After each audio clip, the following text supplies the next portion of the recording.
Penggembala kerbau yang selalu dihina ini temukan harta karun berkat petunjuk dari seekor elang emas, sekejap jadi kaya raya.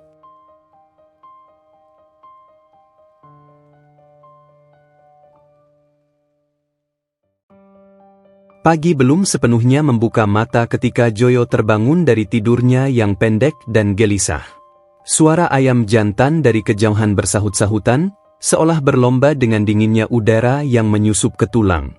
Atap gubuk kecil tempat Joyo tinggal bocor di beberapa bagian.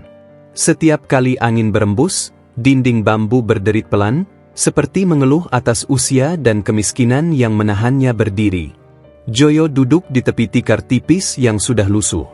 Usianya 27 tahun, namun garis lelah di wajahnya membuatnya tampak lebih tua. Tubuhnya kurus, kulitnya menggelap karena terbakar matahari, dan telapak tangannya penuh kapalan, tanda kehidupan yang tak pernah memberi jeda. Ia menarik napas panjang. Hari ini, seperti kemarin, gumamnya pelan. Tak ada sarapan mewah. Tak ada pilihan. Joyo hanya meneguk air putih dan mengunyah sisa singkong rebus dari malam sebelumnya. Perutnya belum benar-benar kenyang, tetapi ia sudah terbiasa berjalan dengan rasa lapar. Bagi Joyo, lapar bukan lagi musuh, melainkan teman lama yang selalu menyertai. Setelah membasuh wajah dengan air dingin dari tempayan, Joyo mengambil tali tambang yang tergantung di dinding gubuk. Tali itu adalah pengikat hidupnya. Dengan itu, ia mengikat kerbau-kerbau milik Hasan, seorang pengusaha kaya di desa. Kerbau-kerbau itu bukan miliknya, bukan pula tanggung jawab ringan. Namun dari situlah Joyo bertahan hidup. Langkahnya perlahan menyusuri jalan tanah. Langit masih kelabu, dan embun menempel di dedaunan. Kerbau-kerbau berjalan di belakangnya dengan tenang. Joyo berjalan paling depan, menuntun, sambil sesekali menoleh memastikan semuanya mengikuti. Setiap pagi selalu sama. Joyo membawa kerbau ke hutan agar mereka bisa makan rumput segar. Ia tak pernah mengeluh pada siapapun, meski pundaknya terasa berat dan dadanya sering sesak oleh perasaan yang tak bisa ia ungkapkan. Sesampainya di pinggir hutan, Joyo berhenti sejenak. Ia memandang ke dalam rimbunnya pepohonan, lalu menghela napas. "Ayo, kita cari makan," katanya pada kerbau-kerbau itu, seolah mereka mengerti. Kerbau-kerbau itu lebih gemuk daripada Joyo sendiri. Kadang Joyo tersenyum pahit memikirkan hal itu. Ia menjaga hewan-hewan yang hidupnya jauh lebih layak darinya. Mereka diberi makan cukup, diperhatikan, dan dianggap harta berharga. Sementara Joyo, seringkali dianggap tak lebih dari bayangan. Saat matahari mulai naik, Hasan muncul menunggang sepeda motornya. Suaranya memecah keheningan pagi. "Jet!" teriak Hasan dari kejauhan. Joyo segera berdiri tegak. Ia menghampiri Hasan dengan kepala sedikit menunduk. "Iya, Pak Hasan." Hasan adalah pria bertubuh tegap dengan pakaian bersih dan wajah penuh wibawa.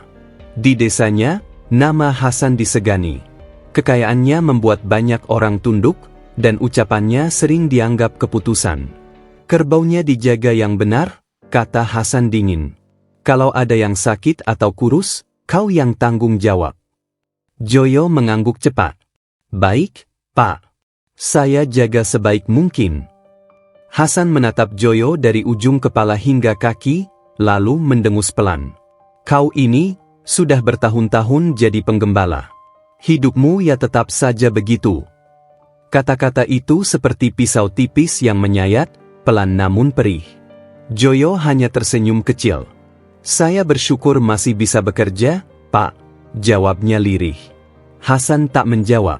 Ia langsung memutar motornya dan pergi, meninggalkan debu dan perasaan kosong di dada Joyo.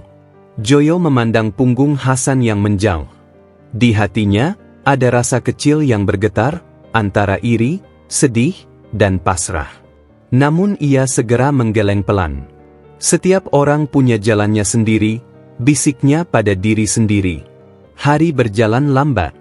Joyo duduk di bawah pohon sambil mengawasi kerbau-kerbau makan. Pikirannya melayang jauh. Ia teringat masa kecilnya, saat ayah dan ibunya masih hidup.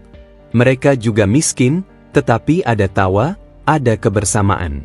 Kini, semuanya tinggal kenangan. Menjelang sore, Joyo menggiring kerbau-kerbau itu menuju sungai. Inilah saat yang sedikit ia tunggu-tunggu. Air sungai memberi kesejukan, dan suara alirannya sering menenangkan hatinya. Sinar matahari senja memantul di permukaan air. Joyo menggulung celananya, lalu masuk ke sungai, membasuh tubuh kerbau satu persatu. Air dingin menyentuh kulitnya, membuatnya sedikit lupa pada lelah. "Tenang, pelan-pelan," katanya sambil menepuk punggung salah satu kerbau. Saat itulah, sesuatu yang tak biasa menarik perhatiannya. Di kejauhan, di atas pepohonan, ada kilauan cahaya yang tidak biasa. Bukan cahaya matahari. Warnanya lebih hangat, lebih hidup. Joyo mengangkat kepala. "Apa itu?" gumamnya. Dari balik cahaya senja, seekor burung elang muncul. Namun elang itu berbeda. Bulunya berwarna keemasan, berkilau seperti emas yang disinari matahari. Sayapnya terbentang lebar, dan gerakannya anggun, seolah menguasai langit. Joyo terdiam. Jantungnya berdegup lebih cepat. Belum pernah seumur hidupnya ia melihat elang seperti itu. Elang itu terbang melingkar di atas sungai, lalu menukik rendah. Matanya yang tajam menatap langsung ke arah Joyo. Tatapan itu bukan tatapan binatang biasa. Ada sesuatu di sana, tenang, dalam, dan seolah memahami. Joyo mundur selangkah. "Ini, elang apa?" bisiknya dengan suara gemetar. Kerbau-kerbau di sekitarnya tetap tenang, seolah tak merasa terancam. Elang itu lalu terbang ke arah hutan, namun sesekali berhenti dan menoleh ke belakang, seakan memastikan Joyo memperhatikannya. Joyo menelan ludah. Ada rasa takut, tetapi juga rasa penasaran yang kuat. Hatinya berdebat dengan akalnya.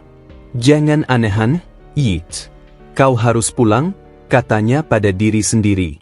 Namun elang itu kembali menoleh, lalu mengeluarkan suara melengking yang menggema lembut. Suara itu membuat dada Joyo bergetar. Seperti memanggil, gumamnya. Ia menatap kerbau-kerbau itu, lalu kembali ke arah elang.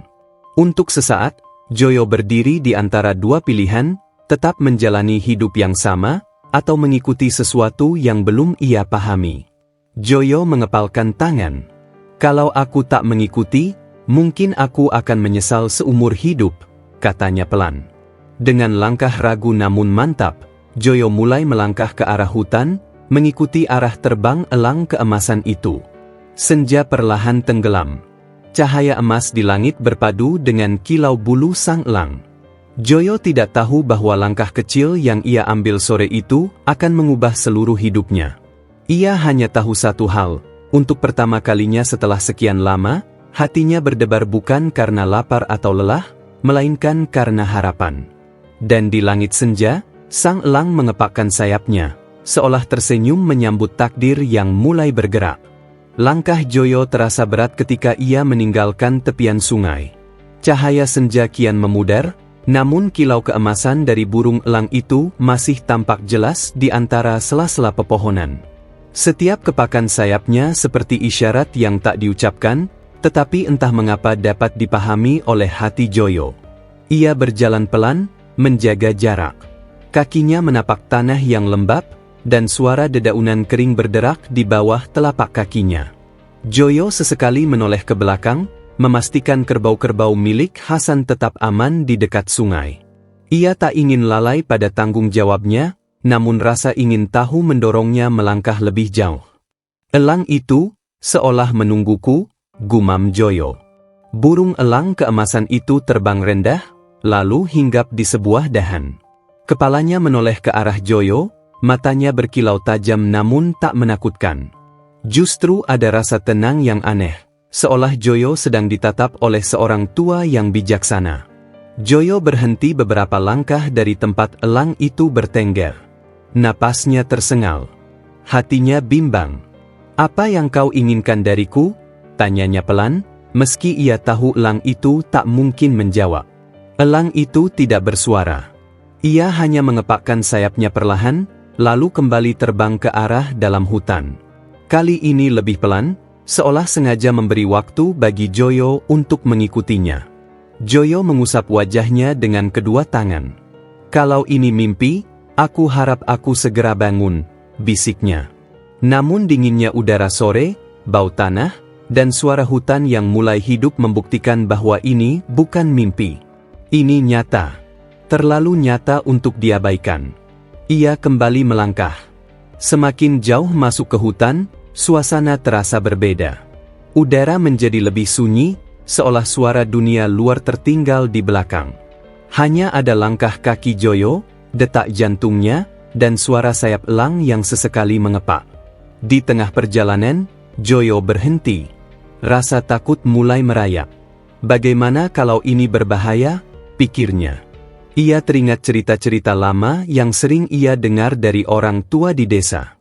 Tentang makhluk penjaga hutan, tentang manusia yang hilang karena terlalu berani mengikuti hal-hal gaib. Tubuhnya merinding. Namun di saat yang sama, terlintas juga wajahnya sendiri di gubuk reot, perut lapar, dan hari-hari yang selalu sama. Aku sudah terlalu lama hidup tanpa perubahan, katanya dalam hati. Kalau aku harus takut, aku sudah takut sejak dulu. Langkahnya kembali mantap. Elang keemasan itu terbang lebih rendah, lalu mendarat di sebuah batu besar. Ia menatap Joyo lama, seakan menimbang sesuatu. Joyo mendekat perlahan. Aku tidak punya apa-apa, ucapnya lirih. Kalau kau ingin mencelakaiku, aku tak bisa melawan. Tapi kalau kau membawa kebaikan, aku bersedia mengikutimu. Kata-kata itu keluar begitu saja, tanpa ia sadari. Setelah mengucapkannya, dadanya terasa lebih ringan. Elang itu mengeluarkan suara rendah, bukan melengking, melainkan seperti desahan angin. Setelah itu, ia kembali terbang, kali ini menuju arah yang lebih gelap. Matahari benar-benar tenggelam. Cahaya senja tersisa samar. Joyo hampir tak melihat jelas jalannya. Ia beberapa kali tersandung akar pohon, namun selalu bangkit. Aneh, gumamnya. Aku seharusnya takut, tapi kenapa aku merasa aman? Di dalam dirinya, ada kehangatan yang tak bisa ia jelaskan. Seperti ada tangan tak terlihat yang menuntunnya. Tak lama kemudian, Joyo melihat sesuatu yang membuat langkahnya terhenti. Di hadapannya berdiri sebuah pohon besar. Batangnya sangat tua, akar-akarnya menjalar di permukaan tanah seperti ular-ular raksasa yang membeku. Pohon itu berdiri sendiri, lebih besar dari pohon lain di sekitarnya. Elang keemasan itu bertengger di salah satu dahan tertinggi. Joyo menatap pohon itu dengan perasaan campur aduk. Ada rasa hormat, ada rasa takut, dan ada rasa kecil yang membuatnya ingin menunduk. Kenapa aku dibawa ke sini? Bisiknya. Hutan di sekitar pohon itu terasa sunyi. Tidak ada suara serangga, tidak ada angin. Seolah waktu berhenti. Joyo melangkah mendekat. Setiap langkah membuat dadanya semakin berdebar. Ia merasa sedang berada di tempat yang tidak sembarangan. Tempat yang menyimpan sesuatu. Ia berjongkok, menyentuh tanah di sekitar pohon. Tanah itu terasa lebih padat, lebih dingin. Elang, panggilnya pelan. Burung itu menatapnya tajam, lalu mematuk tanah dengan paruhnya. Sekali, dua kali. Joyo menelan ludah. Di sini? Tanyanya ragu. Elang itu mengepakkan sayapnya sekali, lalu diam. Joyo berdiri terpaku. Otaknya berputar. Hatinya berdebat. Tidak mungkin, katanya pelan. Aku hanya penggembala miskin. Namun rasa penasaran lebih kuat. Ia mengambil sepotong kayu kering di dekatnya, lalu mulai menggali tanah dengan tangan gemetar. Tanah itu tidak keras. Justru terasa seperti sudah lama menunggu untuk dibuka. Beberapa kali Joyo berhenti, napasnya terengah. Keringat bercucuran meski udara dingin. Tangannya kotor oleh tanah. Apapun yang terjadi, aku sudah sampai sejauh ini, katanya pada diri sendiri. Tiba-tiba, ujung jarinya menyentuh sesuatu yang keras. Joyo membeku. Apa ini? Bisiknya. Ia menggali lebih hati-hati. Tanah mulai terbuka, dan perlahan muncul sudut sebuah benda yang tidak alami. Benda buatan manusia. Joyo menahan napas. Di balik tanah itu, terlihat bagian dari sebuah peti tua. Matanya membelalak. Tidak mungkin, suaranya bergetar. Ia membersihkan tanah di sekitarnya, sedikit demi sedikit. Peti itu semakin terlihat jelas. Kayunya tua, namun masih kokoh. Ada ukiran samar di permukaannya. Joyo jatuh terduduk. Tubuhnya gemetar hebat. Kenapa aku? Air matanya mengalir tanpa ia sadari. Kenapa aku yang menemukannya? Elang keemasan itu menuruni dahan dan bertengger di dekatnya. Tatapannya tetap tenang, seolah berkata bahwa semua ini memang untuk Joyo. Joyo memejamkan mata sejenak, mencoba menenangkan diri. Di dalam hatinya, ada rasa takut yang besar, tetapi juga harapan yang selama ini terkubur. Bab ini berakhir dengan Joyo menatap peti tua itu dalam diam, belum berani membukanya. Di dadanya, doa dan pertanyaan bercampur menjadi satu. Dan di atasnya, elang keemasan berdiri tegak, menjaga. Joyo masih terduduk di hadapan peti tua itu. Tangannya kotor oleh tanah, napasnya belum sepenuhnya teratur. Malam mulai turun perlahan, dan hutan yang tadi sunyi kini terasa semakin dalam dan asing. Cahaya senja telah habis, berganti bayang-bayang gelap yang merambat dari sela-sela pepohonan. Peti itu diam. Tidak bergerak. Tidak bersuara. Namun kehadirannya terasa begitu kuat, seolah memancarkan cerita yang telah lama terkubur bersama waktu. Joyo menelan ludah. Hatinya berdebar lebih kencang dari sebelumnya. Apa yang harus kulakukan? Bisiknya pelan. Seumur hidupnya, Joyo tidak pernah dihadapkan pada pilihan sebesar ini. Hidupnya selalu sederhana, bahkan menyedihkan. Setiap hari hanya berisi bekerja, menahan lapar, dan menerima keadaan. Ia tidak terbiasa mengambil keputusan besar, apalagi yang bisa mengubah seluruh hidupnya. Burung elang keemasan itu masih berdiri di dekatnya. Sayapnya terlipat rapi, matanya menatap Joyo tanpa berkedip. Tidak ada paksaan. Tidak ada ancaman. Hanya keheningan yang terasa menunggu. Apa kau membawaku ke sini untuk ini? Tanya Joyo lirih, seolah lupa bahwa lawan bicaranya hanyalah seekor burung. Elang itu mengeluarkan suara rendah, nyaris seperti dengusan angin. Suara itu membuat dada Joyo terasa hangat, anehnya menenangkan. Joyo memejamkan mata sejenak. Di balik kelopak matanya, bayangan hidupnya berkelebat. Gubuk reot, malam-malam dingin, perut kosong, dan wajah Hasan yang selalu memandangnya dari atas. Ia teringat betapa sering ia menunduk, bukan karena hormat, melainkan karena merasa kecil. Aku lelah, katanya pelan, suaranya bergetar. Aku hanya ingin hidup tanpa takut esok hari. Ia membuka mata kembali. Pandangannya jatuh pada peti tua itu. Dengan tangan gemetar, Joyo meraih penutup peti. Kayunya dingin dan kasar. Ia menarik napas dalam-dalam, lalu berhenti lagi.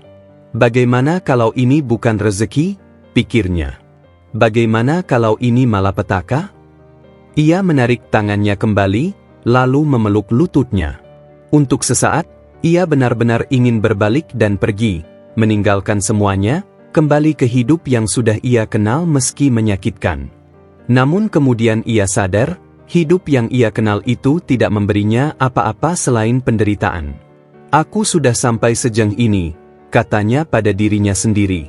Kalau aku mundur sekarang, aku akan selalu bertanya-tanya.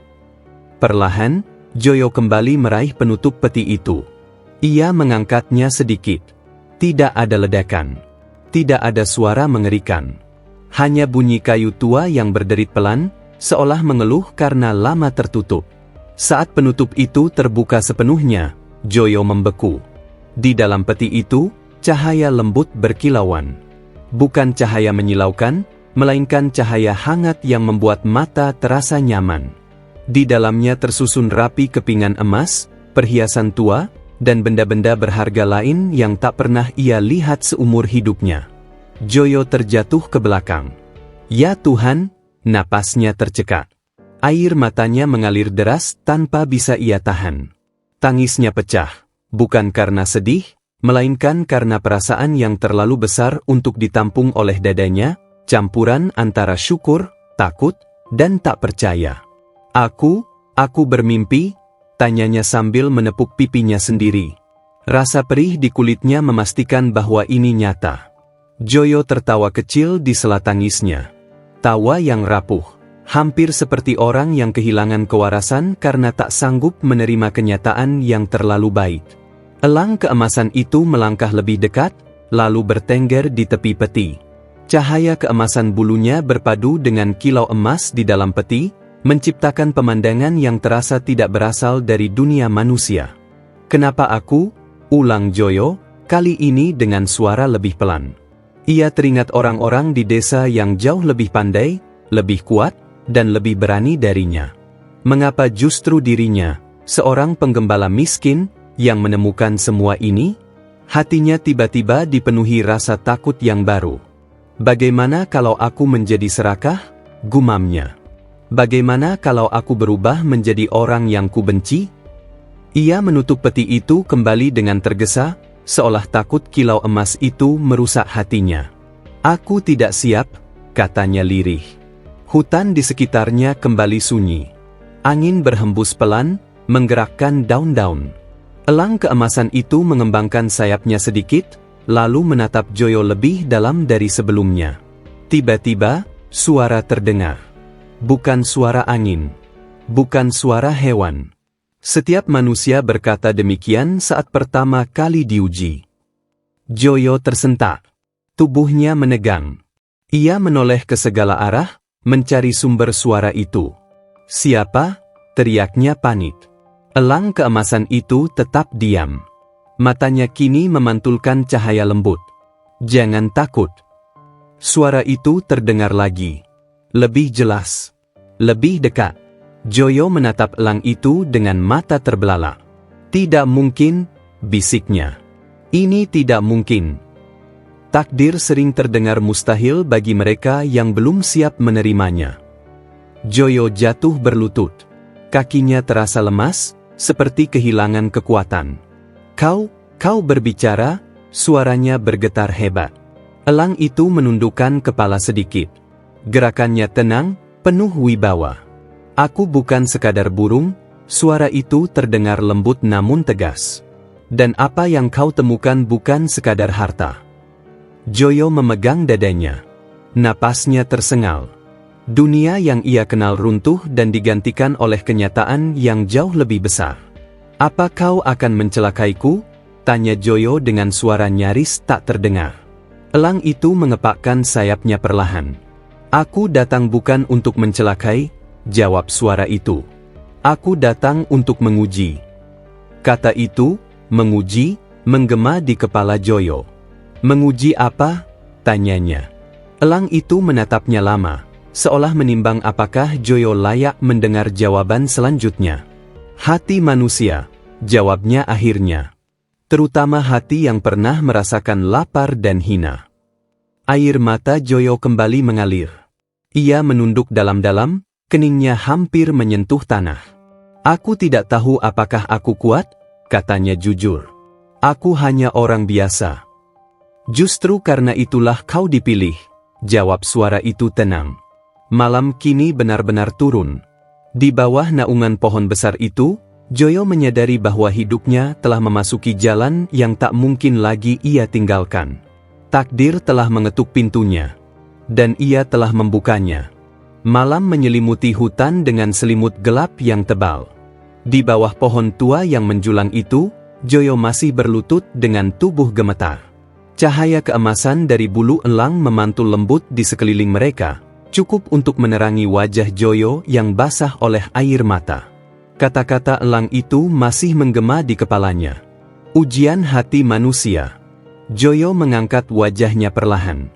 Matanya menatap elang keemasan itu dengan campuran takut dan kagum. Selama hidupnya, ia percaya bahwa dunia hanya berisi hal-hal yang bisa dilihat dan disentuh. Malam ini, keyakinan itu runtuh. "Jika ini ujian," ucap Joyo dengan suara lirih namun jujur, Aku takut gagal. Elang itu menatapnya lama, lalu mengepakkan sayapnya pelan. Angin lembut berputar di sekitar mereka, membawa aroma tanah dan daun basah. Ketakutanmu adalah awal dari kebijaksanaan, suara elang terdengar tenang. Manusia yang tak takut kehilangan dirinya sendiri adalah manusia yang telah kalah. Joyo menghela napas panjang. Kata-kata itu terasa berat, namun juga menguatkan. Apa yang harus kulakukan dengan harta itu? Tanyanya sambil melirik ke arah peti tua yang tertutup. Elang itu melangkah ke depan, lalu mematuk tanah di antara akar pohon besar. Seketika, cahaya lembut muncul dari tanah, seperti napas yang telah lama tertahan. Harta itu bukan hadiah, kata elang. Ia adalah amanah. Joyo menelan ludah. Kata amanah itu terdengar asing namun sakral. Kenapa aku? Tanyanya lagi, pertanyaan yang sejak tadi mengganjal hatinya. Elang itu menatap Joyo dalam-dalam. Karena hatimu belum dipenuhi oleh keinginan untuk memiliki. Kau hidup dalam kekurangan, tetapi tidak pernah mencuri. Kau lapar, tetapi tidak pernah menganiaya. Kau hina di mata manusia, tetapi tidak hina di mata langit. Air mata Joyo kembali jatuh. Ia teringat semua malam ketika ia memilih tidur lapar daripada meminta-minta. Semua hari ketika ia menunduk bukan karena takut, melainkan karena tidak ingin menyakiti siapapun. Aku hanya melakukan apa yang menurutku benar, katanya pelan. Dan kebenaran itulah yang sedang diuji, jawab elang. Hening kembali menyelimuti mereka. Joyo menatap tanah, lalu mengangkat wajahnya dengan tekad yang mulai tumbuh. Apa syaratnya? Tanyanya. Elang itu mengembangkan sayapnya sedikit, membuat cahaya keemasan semakin terang. Kau boleh menggunakan harta itu, katanya, tetapi tidak untuk merendahkan orang lain. Tidak untuk melupakan asalmu. Dan tidak untuk menutup matamu dari penderitaan yang pernah kau rasakan. Joyo mengangguk perlahan. Dadanya terasa sesak, bukan karena takut, melainkan karena tanggung jawab yang tiba-tiba begitu besar. Dan jika aku melanggar? Tanyanya lirih. Elang itu menatapnya tanpa senyum. Harta itu akan menjadi beban, bukan berkah. Kata-kata itu membuat Joyo menggigil. Ia membayangkan dirinya berubah menjadi seperti Hasan, dingin, tinggi hati, dan memandang orang lain dari atas. Bayangan itu membuatnya takut. Aku tidak ingin menjadi seperti itu, katanya tegas. Aku tidak ingin kehilangan diriku sendiri. Elang itu mengangguk pelan. Janji itu bukan untukku, katanya. Janji itu untuk hatimu sendiri. Joyo berdiri dengan perlahan. Kakinya masih gemetar, namun langkahnya lebih mantap. Ia menghampiri peti tua itu dan membuka kembali penutupnya. Cahaya emas kembali muncul, namun kali ini tidak membuatnya silau. Ia memandang isi peti itu dengan perasaan berbeda. Bukan lagi rasa ingin memiliki, melainkan rasa tanggung jawab. Aku bersumpah, ucap Joyo dengan suara bergetar namun jelas, aku akan menggunakan harta ini sebaik mungkin. Aku tidak akan lupa dari mana aku berasal. Elang keemasan itu mengepakkan sayapnya sekali, dan suara kepakan itu bergema seperti doa. Langit mendengarmu, katanya pelan. Angin bertiup lebih kencang sejenak, membuat dedaunan bergoyang. Joyo merasa seperti seluruh alam menjadi saksi atas sumpahnya. Tak lama kemudian, cahaya keemasan di sekitar elang meredup. Burung itu melompat ke dahan pohon besar, lalu menatap Joyo untuk terakhir kalinya malam itu. Bawalah harta itu pulang, katanya. Tetapi jangan bawa keserakahan bersamamu. Joyo mengangguk dalam-dalam. Dengan hati-hati, ia menutup kembali peti itu dan mengikatnya seadanya. Ia tahu tidak mungkin membawa semuanya sekaligus. Namun malam ini, ia hanya ingin memastikan bahwa apa yang ia lihat benar-benar ada.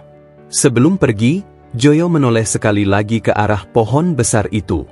Pohon itu kini tampak seperti pohon biasa, namun ia tahu, tempat itu akan selalu hidup dalam ingatannya.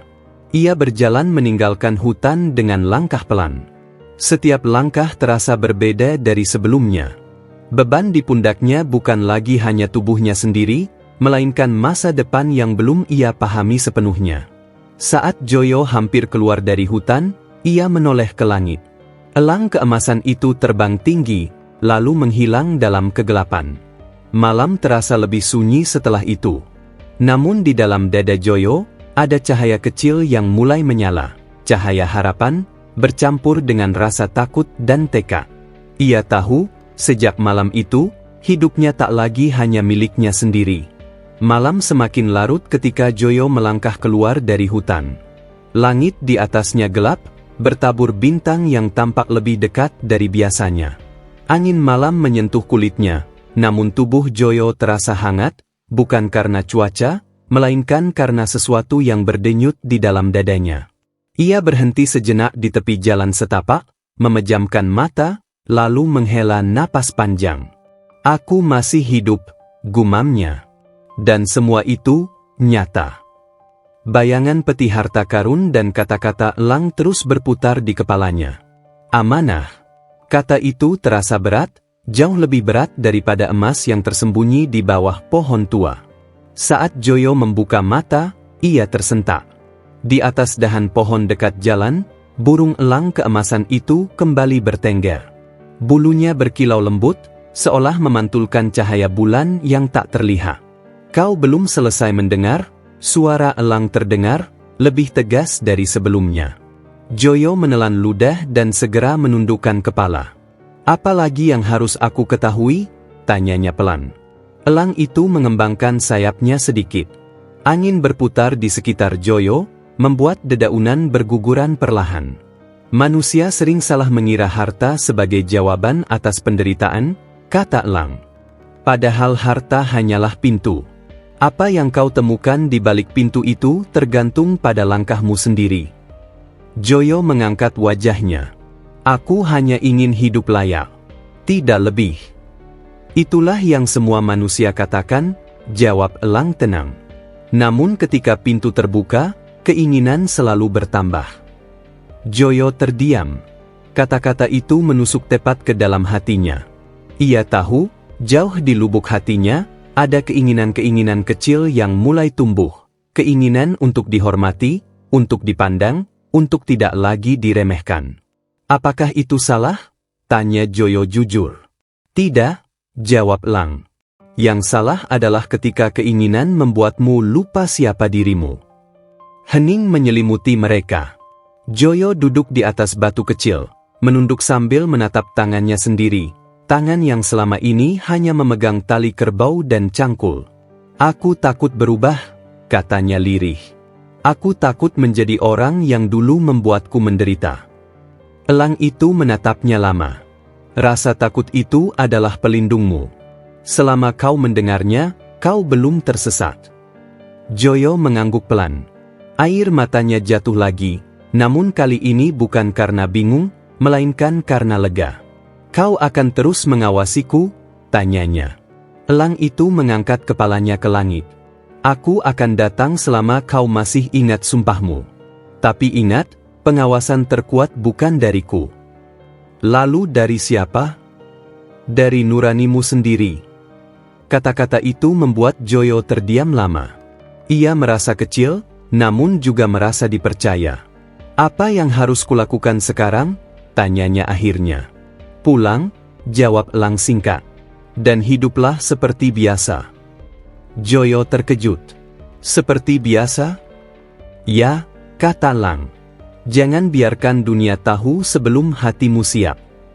Joyo mengangguk. Ia berdiri, lalu menatap elang dengan penuh hormat.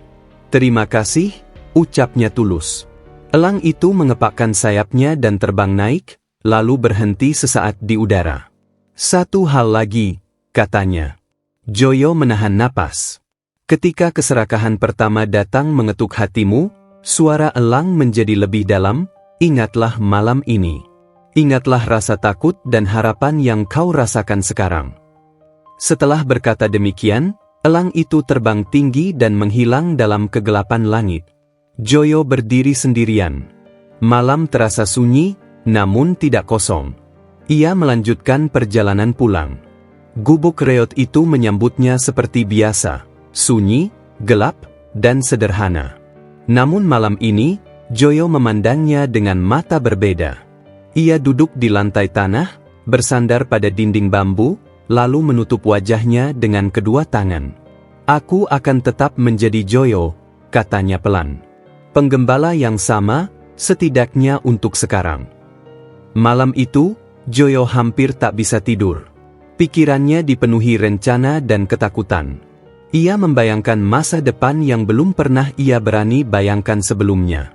Namun di sela semua itu, ada satu tekad yang perlahan menguat. Ia tidak ingin kaya dengan cara yang membuatnya kehilangan hati. Keesokan paginya, Joyo bangun seperti biasa.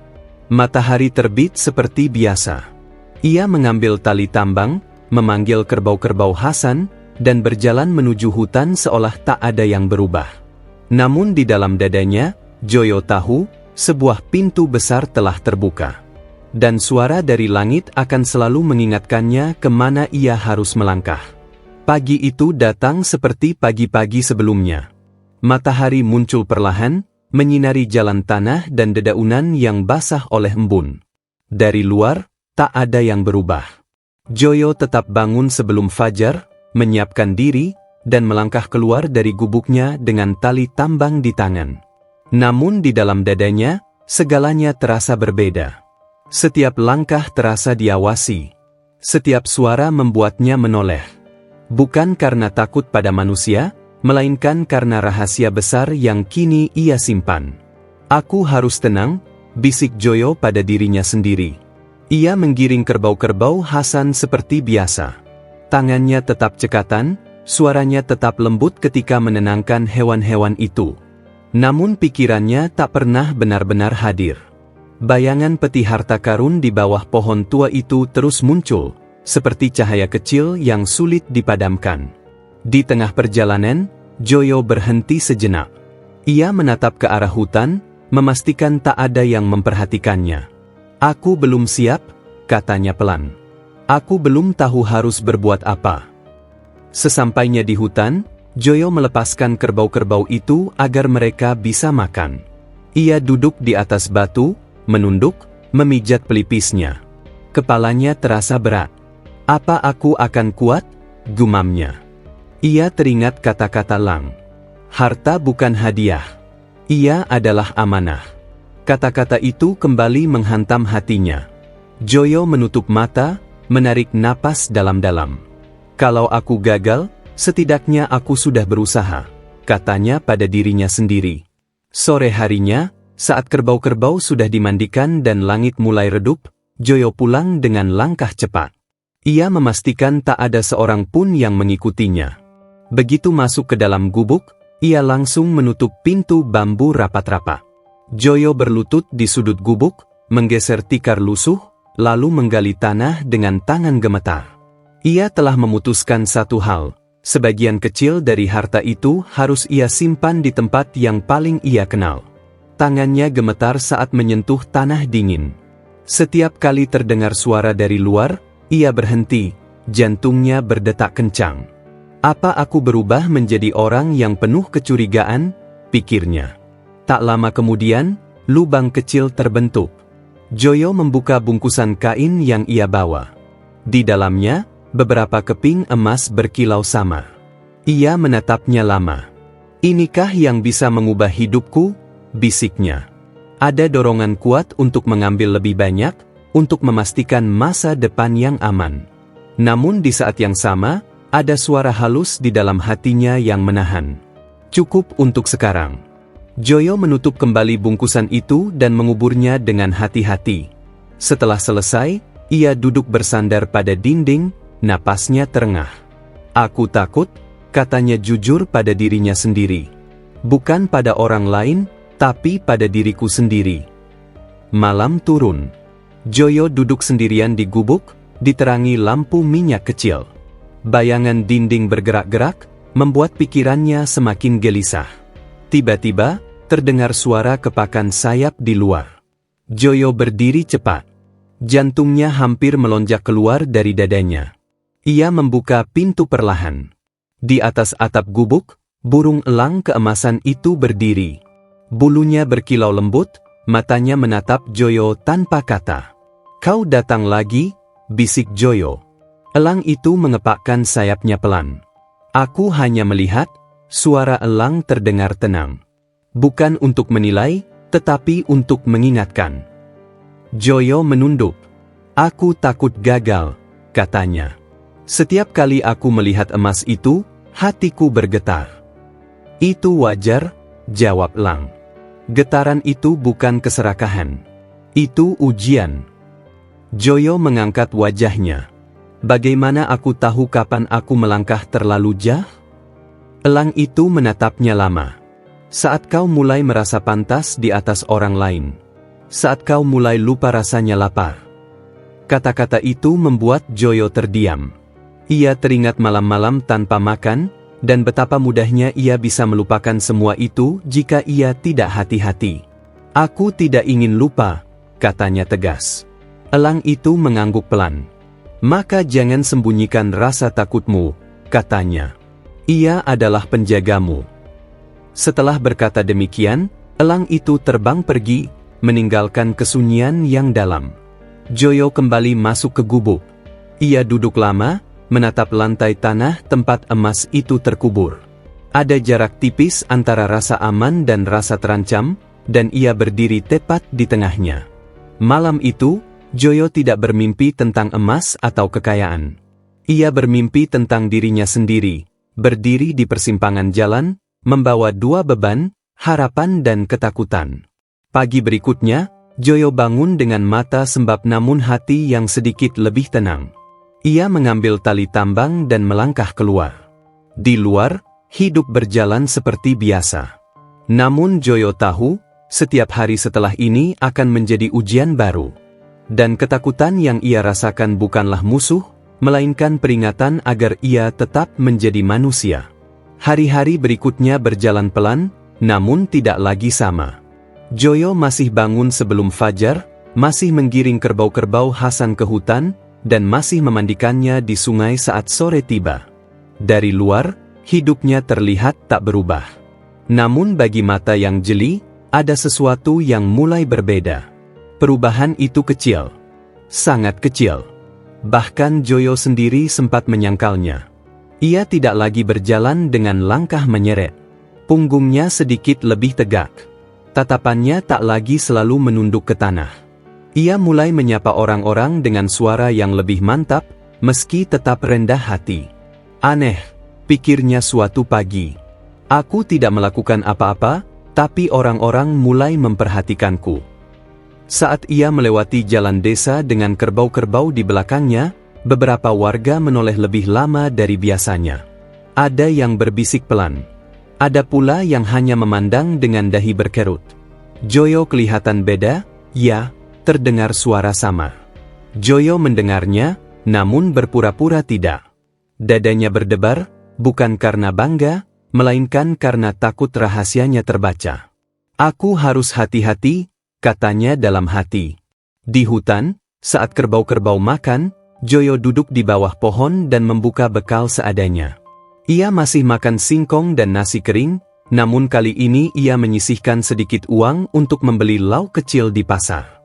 Saat mengunyah, ia terdiam. "Beginikah rasanya?" gumamnya. Perubahan yang nyaris tak terasa, tapi perlahan. Sore itu, saat ia sedang memandikan kerbau di sungai, Hasan datang tanpa memberitahu. Sepeda motornya berhenti tak jauh dari Joyo. Suara mesinnya memecah keheningan. "Jej," panggil Hasan. Joyo menoleh dan segera berdiri. "Iya, Pak Hasan." Hasan turun dari motornya. Ia menatap Joyo dari kepala hingga kaki, lebih lama dari biasanya. "Kau terlihat lebih segar," kata Hasan datar, namun matanya tajam. Joyo tersenyum kecil. "Mungkin karena cuaca sedang baik, Pak."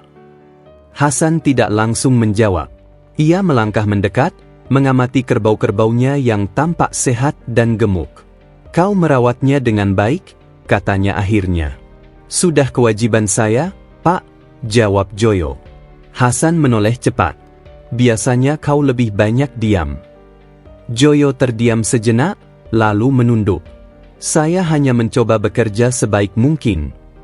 Hasan mengangguk pelan, namun kecurigaan belum sepenuhnya hilang dari wajahnya. Ia menatap Joyo sekali lagi, lalu berbalik pergi. Joyo menghela napas lega setelah Hasan pergi. Tangannya sedikit gemetar. Nyaris, bisiknya. Malam harinya, Joyo duduk di gubuknya sambil menambal dinding bambu yang rusak. Ia membeli beberapa bilah bambu baru dengan uang hasil kerjanya, ditambah sedikit dari emas yang ia tukar diam-diam. Tidak banyak. Hanya cukup untuk membuat gubuknya tidak bocor. Saat hujan turun malam itu, Joyo tersenyum kecil. Air tidak lagi menetes ke dalam gubuk. Aku tidak ingin hidup mewah, katanya pada dirinya sendiri. Aku hanya ingin hidup layau. Namun perubahan kecil itu tak luput dari perhatian. Seorang warga tua yang lewat di depan gubuknya berhenti dan menatap heran. Gubukmu sudah tidak bocor, Jet? Tanyanya. Joyo mengangguk. Sedikit saya perbaiki, Pak. Warga itu mengangguk pelan, namun matanya menyimpan tanda tanya. Malam itu, burung elang keemasan kembali datang.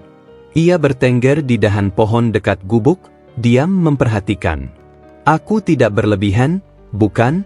Tanya Joyo pelan. Elang itu menatapnya tenang.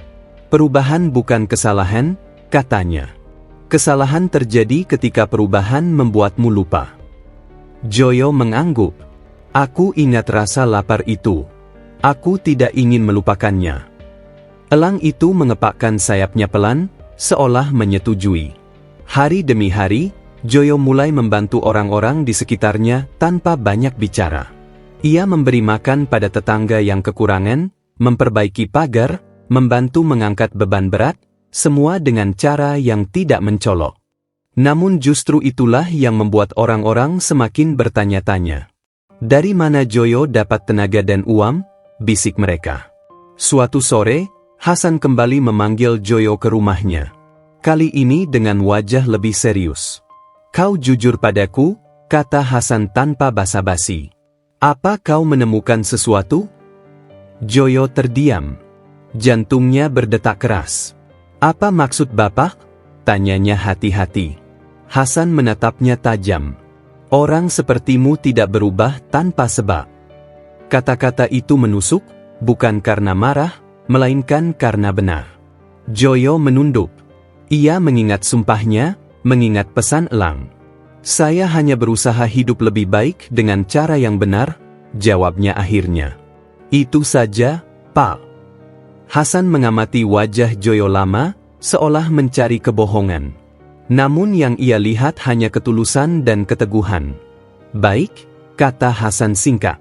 Tapi ingat, jangan macam-macam. Joyo mengangguk. Saya tidak akan, Pak. Saat ia meninggalkan rumah Hasan, kaki Joyo terasa lemas. Ia sadar, ujian pertama telah datang, dan ini baru permulaan.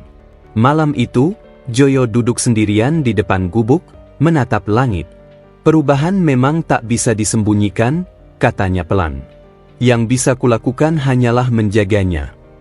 Di kejauhan, elang keemasan terbang melintas, sayapnya berkilau singkat sebelum menghilang. Dan Joyo tahu, ujian berikutnya akan jauh lebih berat. Perubahan yang awalnya kecil kini mulai terasa jelas. Joyo merasakannya bukan dari dirinya sendiri, melainkan dari cara orang-orang memandangnya. Tatapan yang dulu biasa kini berubah menjadi tatapan penuh selidik. Sapaan yang dulu tulus kini terasa diikuti rasa ingin tahu yang berlebihan. Joyo mencoba tetap tenang. Setiap pagi, ia tetap berjalan dengan langkah yang sama, menggiring kerbau-kerbau Hasan menuju hutan. Namun di sepanjang jalan, bisik-bisik mulai terdengar lebih sering. Katanya Joyo sekarang sering membantu orang. Dari mana uangnya? Penggembala mana punya rezeki sebanyak itu? Joyo mendengarnya, meski pura-pura tidak. Dadanya terasa sesak, bukan karena marah, melainkan karena takut rahasianya menyeretnya ke dalam masalah. Aku hanya ingin hidup tenang, katanya dalam hati. Namun ketenangan tidak selalu berpihak pada orang yang sedang diuji. Suatu siang, saat Joyo sedang duduk di bawah pohon mengawasi kerbau-kerbau, seorang warga mendatanginya. Wajahnya tampak gelisah. "Yit," katanya pelan. "Kau masih ingat aku?" Joyo mengangguk. "Tentu. Ada apa?" Warga itu menunduk, lalu menghela napas. "Anakku sakit. Aku dengar kau sekarang punya sedikit lebih." Joyo terdiam. Kalimat itu sederhana, tetapi berat. Di hadapannya bukan sekadar permintaan, melainkan harapan. "Aku tidak punya banyak," jawab Joyo jujur. Warga itu mengangguk. "Sedikit pun tak apa." Joyo memejamkan mata sejenak. Di dalam dirinya, ada dua suara yang saling bertentangan. Satu berkata bantu, satu lagi berbisik hati-hati. Ia teringat pesan Elang, jangan menutup mata dari penderitaan yang pernah ia rasakan. Joyo membuka mata. "Aku akan bantu semampuku," katanya. Wajah warga itu langsung berubah. "Terima kasih, Yit. Terima kasih." Saat warga itu pergi, Joyo duduk terdiam. Tangannya gemetar. "Apa ini awalnya?" gumamnya. "Jika satu datang, yang lain akan menyusul." Dan ia benar. Hari-hari berikutnya, semakin banyak orang datang. Ada yang benar-benar membutuhkan, ada pula yang sekadar mencoba peruntungan. Joyo membantu sebatas kemampuannya, namun hatinya mulai lelah. Suatu sore, Hasan kembali memanggil Joyo. Kali ini dengan nada yang jauh lebih keras. "Kau membuat desa ini gaduh," kata Hasan tanpa basa-basi. Joyo berdiri tegak. "Maksud Bapak?" "Orang-orang bicara tentangmu," ujar Hasan tajam. "Tentang uangmu. Tentang bantuanmu. Kau pikir aku tidak dengar?" Joyo menunduk. "Saya tidak berniat membuat masalah." "Masalah datang bukan dari niat," balas Hasan. "Masalah datang dari akibat." Joyo menggenggam tangannya. Ia ingin menjelaskan, namun tak tahu harus mulai dari mana. "Aku hanya membantu," katanya pelan. Hasan tertawa pendek. "Membantu itu baik. Tapi jika bantuanmu membuat orang lain iri, itu berbahaya." Kata-kata itu membuat Joyo terdiam. Ia menyadari, kebaikan pun bisa menjadi api jika tidak dijaga. "Mulai besok," lanjut Hasan, "kau fokus saja pada kerbau-kerbauku. Jangan ikut campur urusan orang lain." Perintah itu seperti beban besar yang dijatuhkan ke pundaknya. "Saya tidak bisa menutup mata," jawab Joyo lirih namun tegas. Hasan menatapnya tajam. "Jangan lupa siapa yang memberimu pekerjaan."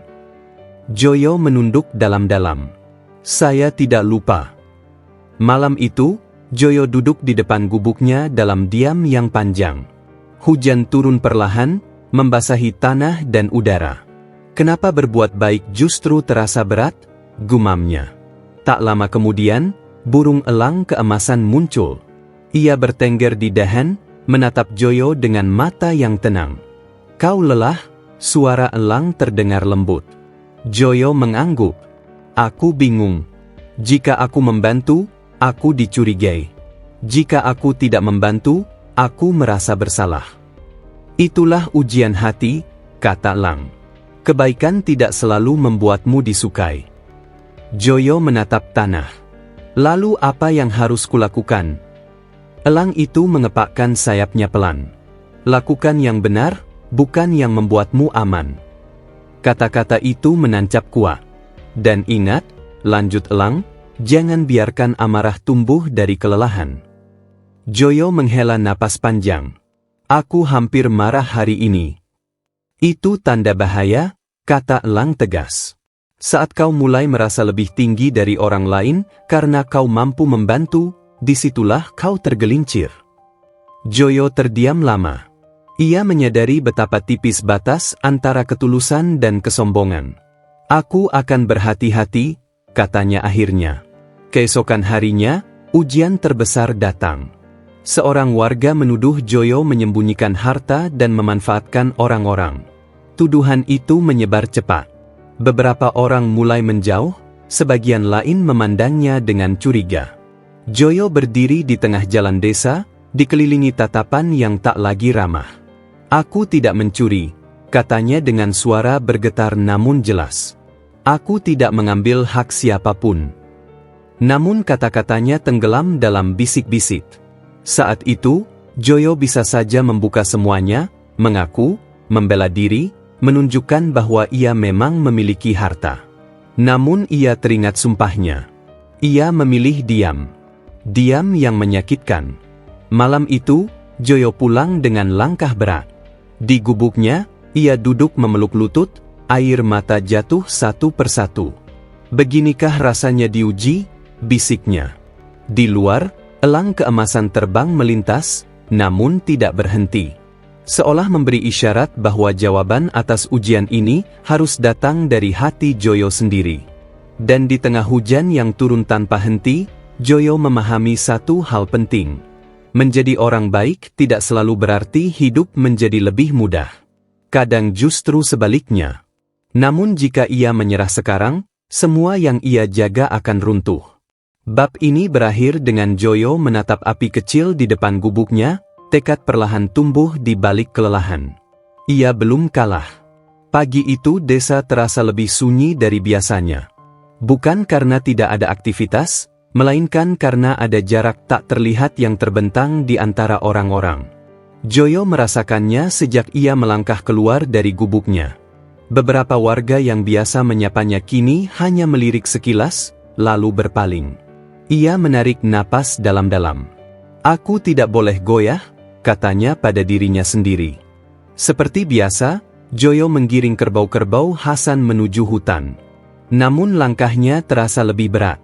Tuduhan yang beredar semalam masih menggantung di udara, seperti awan gelap yang belum menurunkan hujan.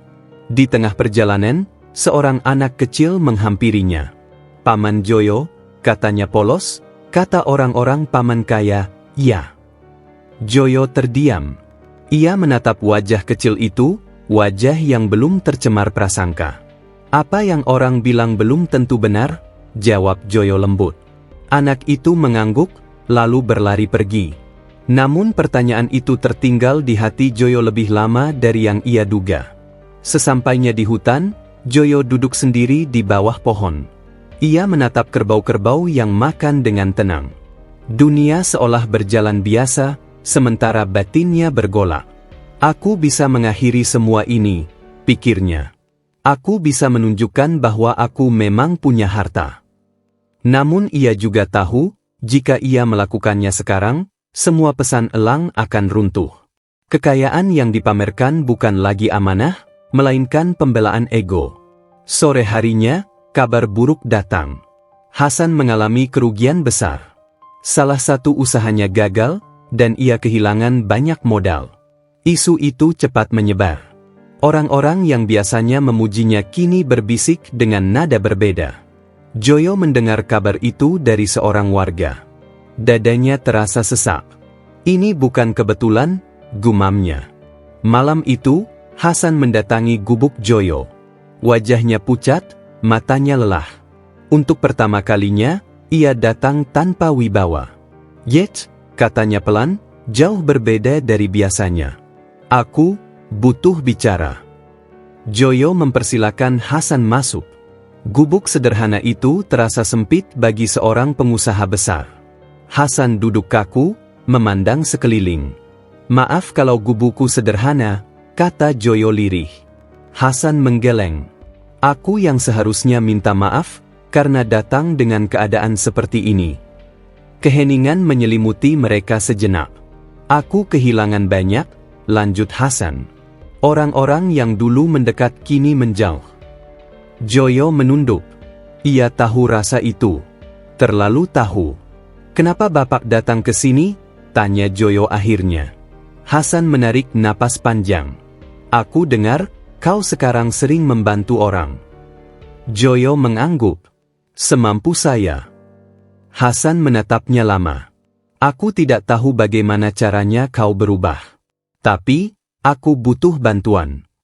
Kata-kata itu jatuh seperti batu besar di dada Joyo. Inilah ujian yang sesungguhnya.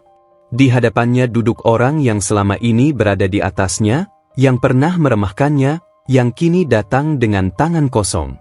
Joyo bisa saja menolak. Bisa saja membiarkan Hasan merasakan apa yang pernah ia rasakan. Namun ia teringat pesan Elang, jangan menggunakan harta untuk merendahkan orang lain.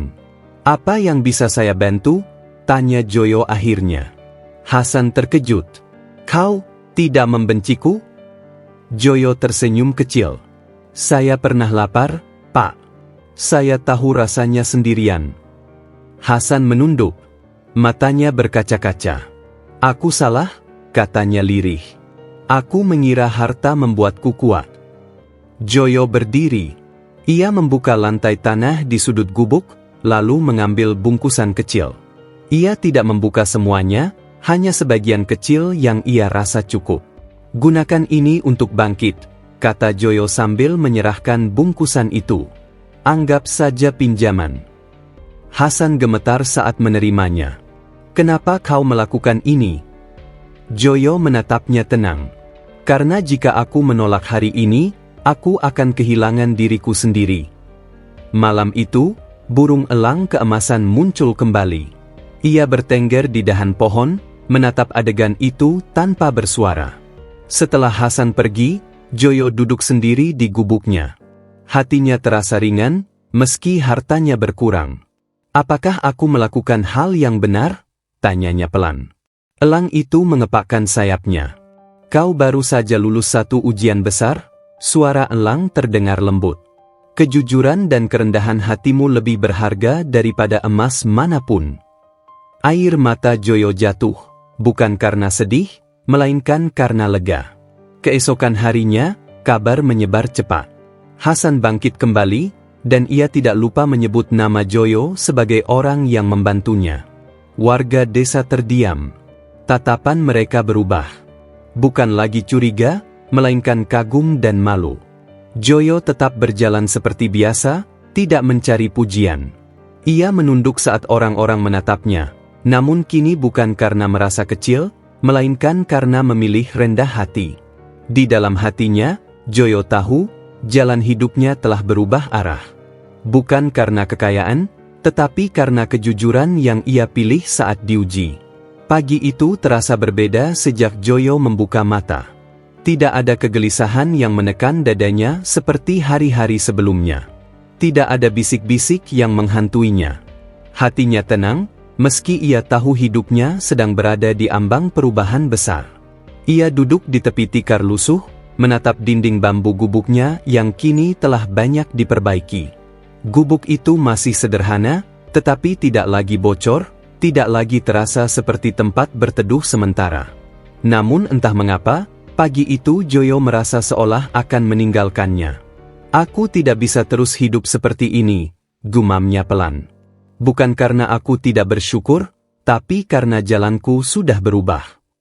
Seperti biasa, Joyo menggiring kerbau-kerbau Hasan menuju hutan. Namun langkahnya terasa lebih lambat, seakan ia ingin menghafal setiap jalan yang selama bertahun-tahun menjadi saksi hidupnya. Setiap pohon, setiap tikungan, setiap batu di jalan terasa memiliki kenangan. Di tengah perjalanan, Hasan menyusulnya. Nyit, panggil Hasan dari belakang. Joyo berhenti dan menoleh. Hasan turun dari motornya dengan wajah yang jauh lebih tenang dari sebelumnya.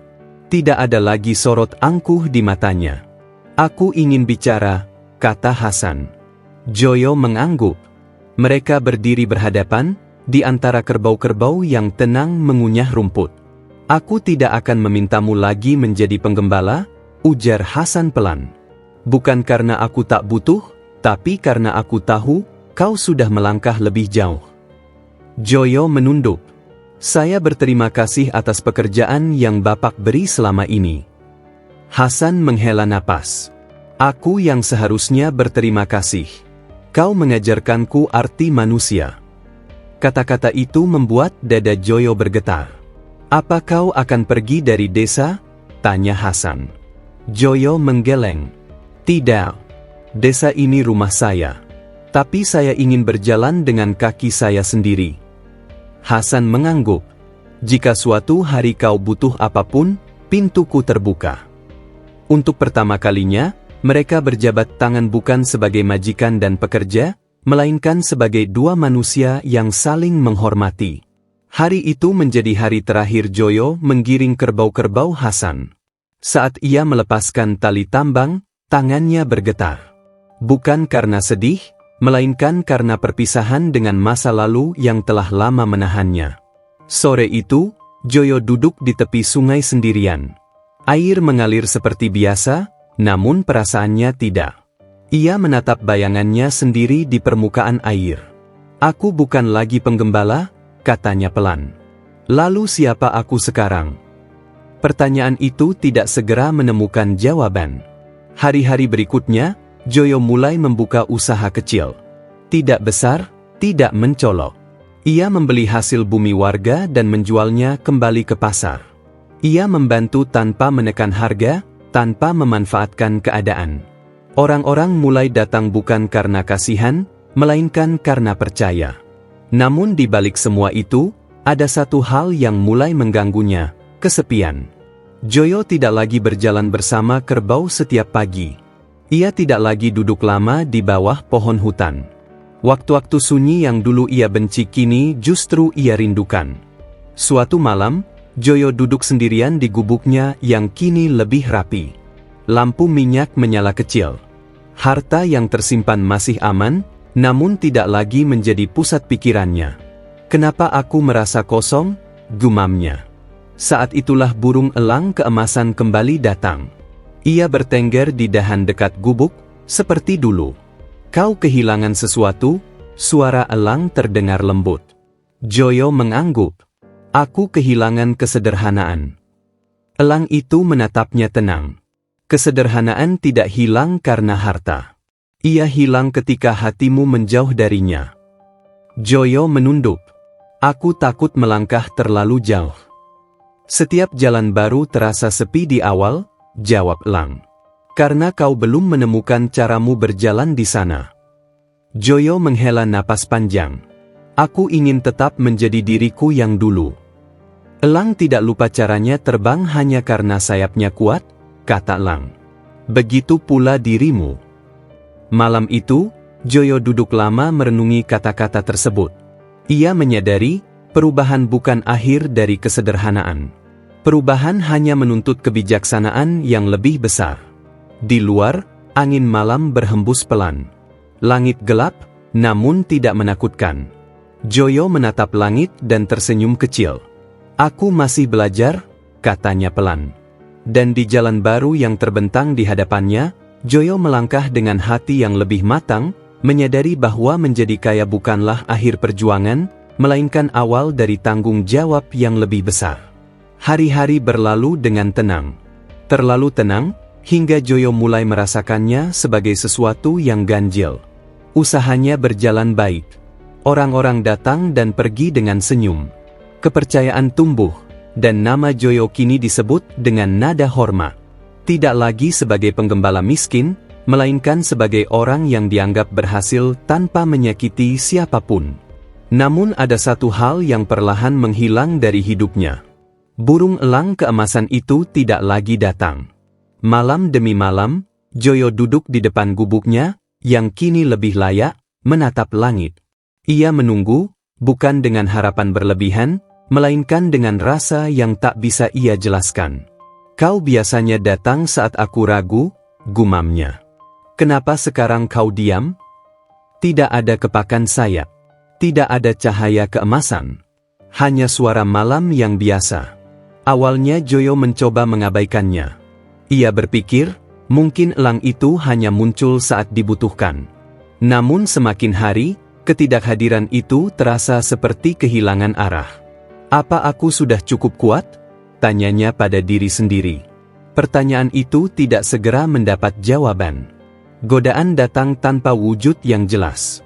Bukan dalam bentuk permintaan atau tekanan dari orang lain, melainkan bisikan halus dari dalam dirinya sendiri. Bukankah kau sudah cukup membantu? Bukankah kau pantas hidup lebih nyaman? Bukankah kau sudah membuktikan dirimu? Suara-suara itu tidak memaksa. Justru karena itulah ia berbahaya. Suatu sore, Joyo duduk menghitung hasil usahanya. Angkanya jauh lebih besar dari yang pernah ia bayangkan sebelumnya. Untuk pertama kalinya, ia tersenyum lebar. Aku bisa membeli rumah yang lebih besar, katanya pelan. Aku bisa hidup tanpa khawatir. Ia terdiam.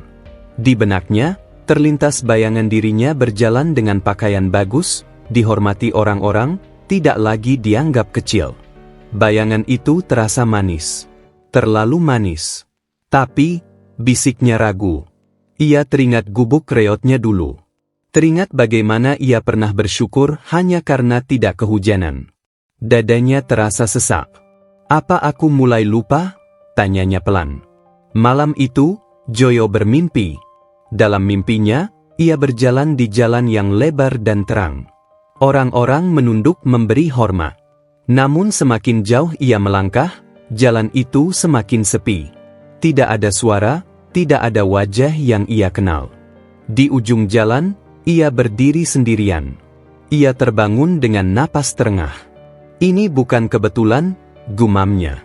Keesokan harinya, seorang pedagang besar dari luar desa datang menemuinya. Tawaran yang diajukan sangat menggiurkan, keuntungan besar, cepat, dan tanpa banyak usaha. Namun ada satu syarat kecil, menekan harga beli dari warga. Sedikit saja, kata pedagang itu. Toh mereka tidak akan tahu. Joyo terdiam lama. Inilah godaan yang sebenarnya. Tidak ada lang.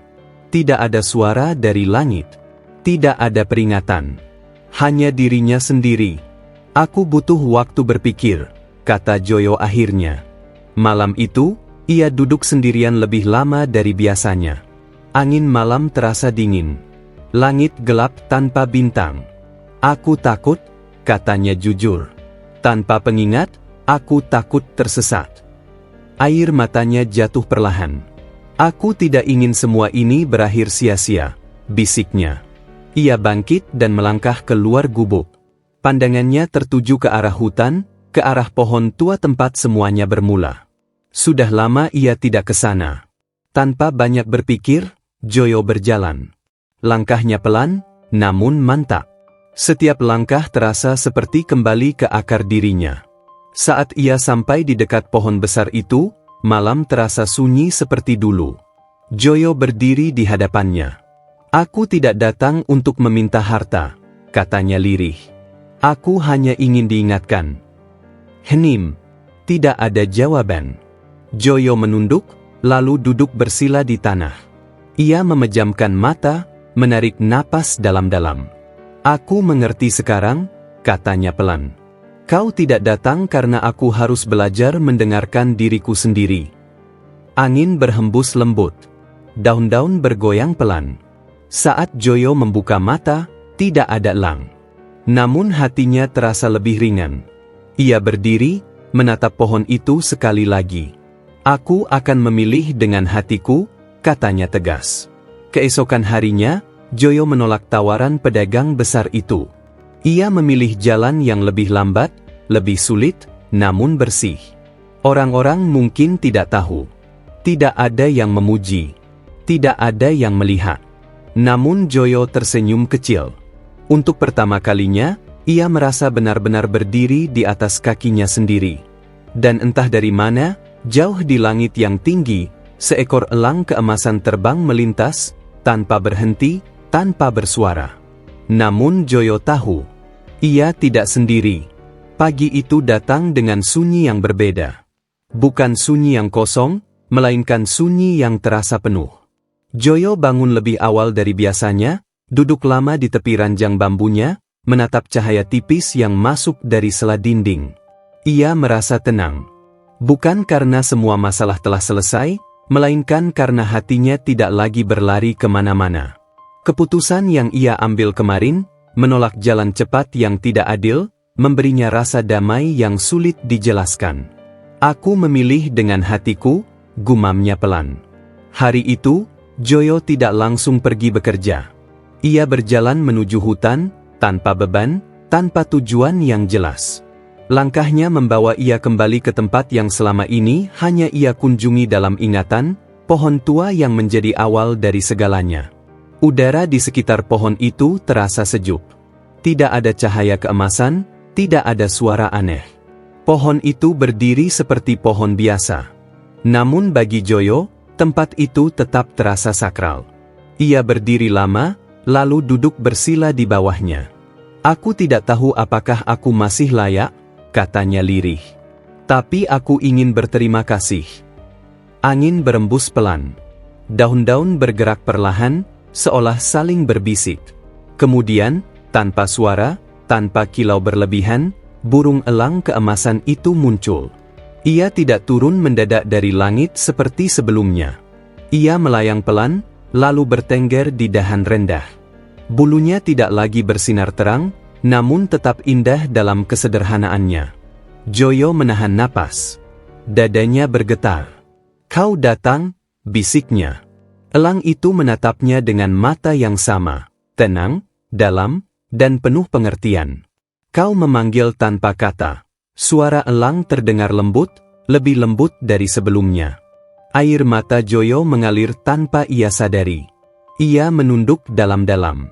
"Aku hampir tersesat," katanya jujur. "Tanpamu, aku takut kehilangan arah." Elang itu mengepakkan sayapnya perlahan. "Dan kau tidak tersesat." Joyo mengangkat wajahnya.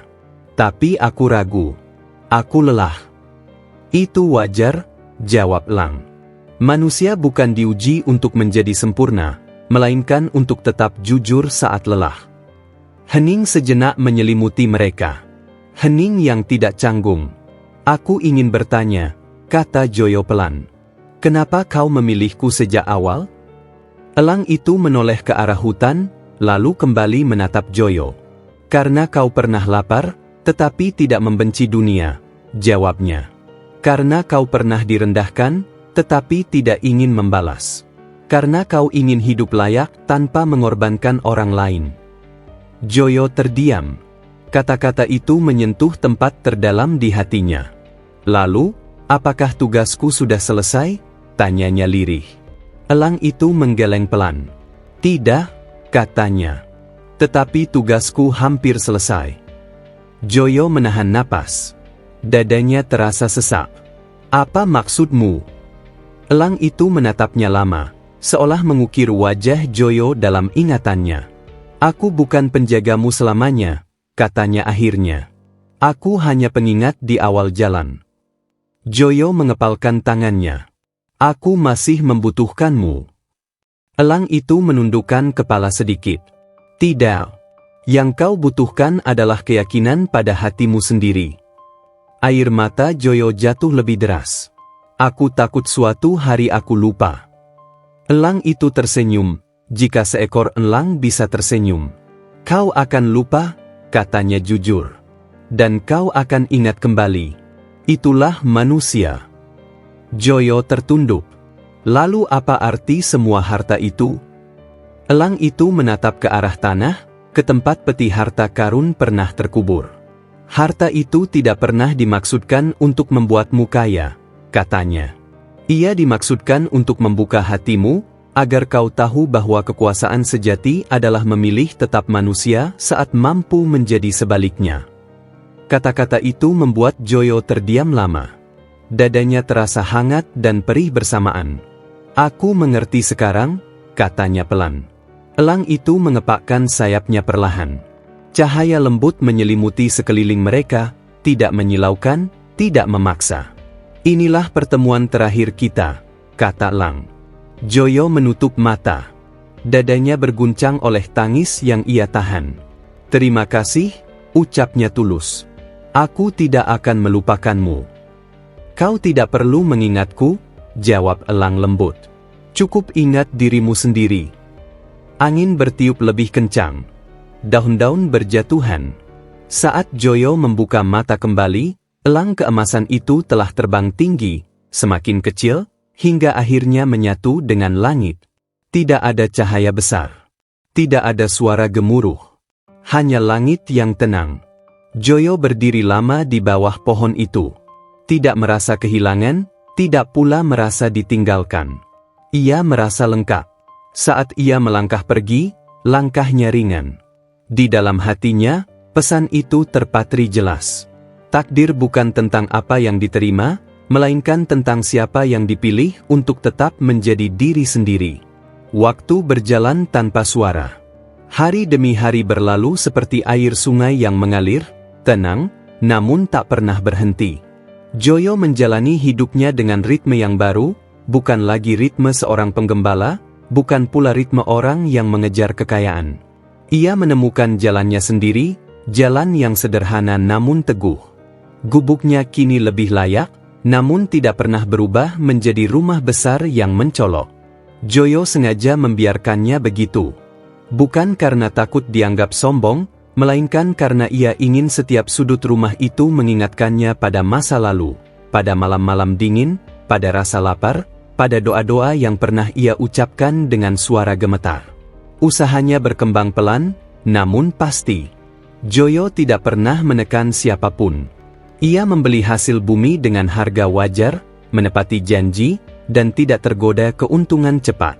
Orang-orang mulai datang kepadanya bukan untuk meminta, melainkan untuk bekerja bersama. Kepercayaan tumbuh. Bukan karena emas, tetapi karena sikap. Hasan sering datang berkunjung. Kini ia datang tanpa rasa tinggi hati, duduk sejajar dengan Joyo di bangku kayu, minum air hangat, dan berbincang tentang hal-hal sederhana. Dulu aku pikir kekayaan membuatku lebih dari orang lain, kata Hasan suatu sore. Ternyata aku salah. Joyo tersenyum kecil. Kita semua belajar dengan cara yang berbeda, Pak. Hasan mengangguk. Kalau bukan karena kau, mungkin aku sudah kehilangan segalanya. Joyo tidak menjawab. Ia tahu, setiap orang menyelamatkan dirinya sendiri, orang lain hanya bisa mengingatkan. Di desa, nama Joyo kini disebut dengan rasa hormat. Namun ia tidak pernah menikmati pujian. Setiap kali seseorang memujinya, ia selalu menunduk dan berkata, "Aku hanya melakukan apa yang seharusnya." Anak-anak sering bermain di halaman rumahnya. Joyo membiarkan mereka tertawa, berlari, dan makan seadanya. Kadang ia bercerita tentang hidup, tentang kerja keras, tanpa menyebut harta atau elang. "Apa rahasia paman?" tanya seorang anak suatu hari. Joyo tersenyum dan mengusap kepala anak itu. "Ingat rasa lapar, tapi jangan simpan dendam." Malam-malam Joyo kini tenang. Ia jarang lagi menatap langit menunggu. Ia tahu, elang itu tidak akan kembali. Namun anehnya, ia tidak merasa kehilangan. Pesan itu hidup di dalam dirinya. Sesekali, Joyo berjalan sendiri ke hutan. Bukan untuk mencari harta, bukan untuk bernostalgia, melainkan untuk mengingat.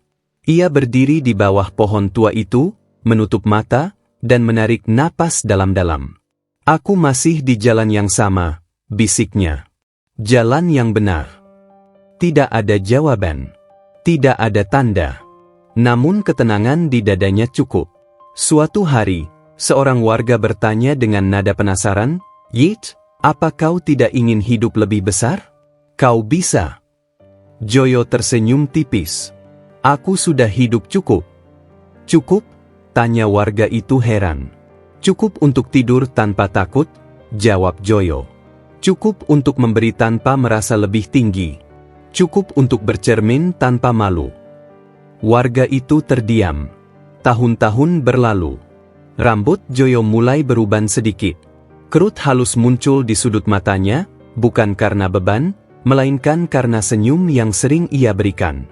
Harta yang tersisa ia kelola dengan bijak. Sebagian ia gunakan untuk membantu, sebagian ia simpan bukan untuk ditimbun, melainkan untuk berjaga-jaga. Ia tidak pernah lupa, kekayaan bisa datang dan pergi, tetapi watak menetap lebih lama. Pada suatu senja, Joyo duduk di tepi sungai, tempat pertama kali ia melihat kilau keemasan di langit. Air mengalir tenang, memantulkan warna jingga. Ia tersenyum sendiri. "Hidup memang tidak berubah menjadi mudah," katanya pelan. "Tapi aku berubah menjadi lebih kuat." Di langit jauh, seekor elang biasa terbang melintas. Tidak keemasan, tidak berhenti, tidak istimewa di mata siapapun.